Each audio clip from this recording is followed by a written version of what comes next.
They taught you that some doors don't open, that some limits are never broken, that at a certain point you're supposed to accept, adjust, and keep your head down. Funny thing, those words never came from those wearing the crown. They never came from fighters.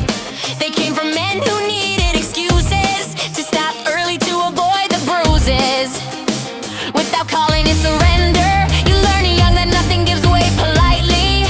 You don't take resistance lightly. You push, you lean, you stay longer than expected. That's how change is affected. You've heard that word, the one they hide behind, the word they use when courage is hard to find. They dress it up, make it sound wise, but you see right through the disguise. You hear it in something and you snarl, not because you're naive, because you've already done things you weren't supposed to survive.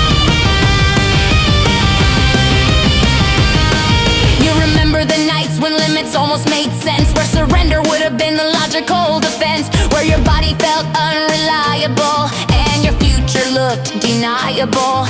And yet you kept moving because you had something worth proving. That wasn't optimism, that was resistance kicking in. Fear shows up and you don't freeze your skin. You square your shoulders, difficulty doesn't block your sight.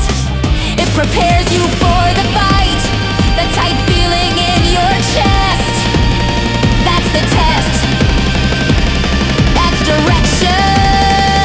You don't need confidence or rungs.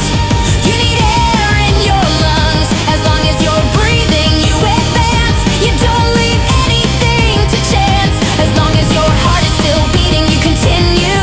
Use every muscle and sinew. As long as there's pain, there's information. You don't retreat from devastation. You use it to force a new edge. You step out on the ledge. The men stop when they're tired. You stop when